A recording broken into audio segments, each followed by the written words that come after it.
নমস্কাৰ, মোৰ চেনেল চাই থকাৰ বাবে ধন্যবাদ। এই মুহূৰ্তত আজিৰ দিনটোত কেইবাটাও গুৰুত্বপূৰ্ণ খবৰ লৈ আহিছোঁ আপোনালোকৰ মাজত। আৰু এনেধৰণৰ সদায় খবৰসমূহ পাই থাকিবলৈ আমাৰ চেনেলটো ছাবস্ক্ৰাইব কৰি ভিডিঅ'টোত এটা লাইক কৰি দিব। আজিৰ প্ৰথমটো বিগ ব্ৰেকিং নিউজ মই আপোনালোকক দেখুৱাবলৈ চেষ্টা কৰি আছোঁ। গামোচাক লৈ হিমন্ত বিশ্ব শৰ্মাৰ প্ৰতিক্ৰিয়া মই আপোনালোকক দেখুৱাবলৈ চেষ্টা কৰি আছোঁ।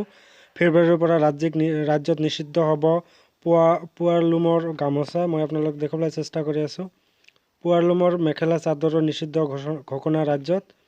মুখ্যমন্ত্ৰী হিমন্ত বিশ্ব শৰ্মাৰ ডাঙৰ সিদ্ধান্ত। গামোচা বিক্ৰীৰ বাবে বিপণী খুলিব ৰাজ্য চৰকাৰে। হস্ততাঁত বস্ত্ৰশিল্প বিভাগৰ পৰা কিনক গামোচা। অসমৰ ৰাইজক থলুৱা গামোচা কিনিবলৈ আহ্বান মই আপোনালোকক দেখুৱাবলৈ চেষ্টা কৰি আছোঁ। ইতিমধ্যে আন এক big breaking news. Paresh Baruah ইতিমধ্যে ক'ভিড আক্ৰান্ত হৈছে মই আপোনালোকক দেখুৱাবলৈ চেষ্টা কৰি আছোঁ। ক'ভিড আক্ৰান্ত আলফা স্বাধীনৰ মুখ্য সেনাধ্যক্ষ পৰেশ বৰুৱা। 22 ডিচেম্বৰৰ পৰা চিকিৎসা স্বাধীন হৈ আছিল আলফা নেতাগৰাকীয়ে। সম্প্ৰতি ক'ভিড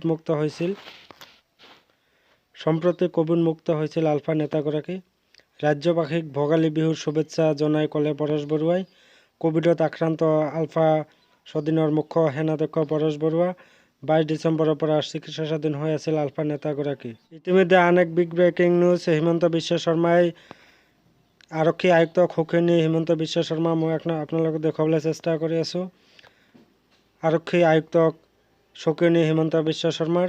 জনতাক নিৰাপত্তা দিয়াৰ দায়িত্ব আৰক্ষীৰ। আৰক্ষীয়ে কৰ্তব্য পালনৰ ঠাইত উপদেশ দিলে কেনেকৈ হ'ব, এই প্ৰশ্ন হিমন্ত বিশ্ব শৰ্মাৰ। আৰক্ষীৰ দায়িত্ব মানুহৰ ঘৰত যাতে চুৰি নহয়। ঘৰত মানুহ ৰাখিয়ে গাঁৱত বিহু খাবলৈ যোৱাৰ কথা কৈছিল আৰক্ষী আয়ুক্তই। মই মুখ্যমন্ত্ৰী হিচাপে সকলোকে দুটা তলা লগাবলৈ অনুৰোধ কৰিলোঁ। নিশ্চিতমনে সকলোৱে গাঁৱৰ ঘৰলৈ বিহু খাবলৈ যাওক। কাষৰ ঘৰৰ মানুহক অৱগত কৰক। পৰৱৰ্তী খবৰ। ৰাজ্যত ইতিমধ্যে শিক্ষা অনুষ্ঠান আৰু ৰাজ্যিক কৰ্মচাৰীসকলৰ কাৰণে সুখবৰ যে অহা 15 আৰু 16 জানুৱাৰীত অসম বন্ধৰ ঘোষণা কৰিছে ইতিমধ্যে ৰাজ্য চৰকাৰৰ ফালৰ পৰা ৰাজ্যৰ কৰ্মচাৰীসকললৈ। ইতিমধ্যে মই আপোনালোকক দেখুৱাবলৈ চেষ্টা কৰি আছোঁ। 15 আৰু 16 জানুৱাৰীত চৰকাৰী বন্ধ ঘোষণা। 15 জানুৱাৰীত মাঘ বিহুৰ বাবে বন্ধ ঘোষণা ৰাজ্য চৰকাৰৰ। 16 জানুৱাৰীত টুচু পূজাৰ বাবে বন্ধ ঘোষণা কৰিছে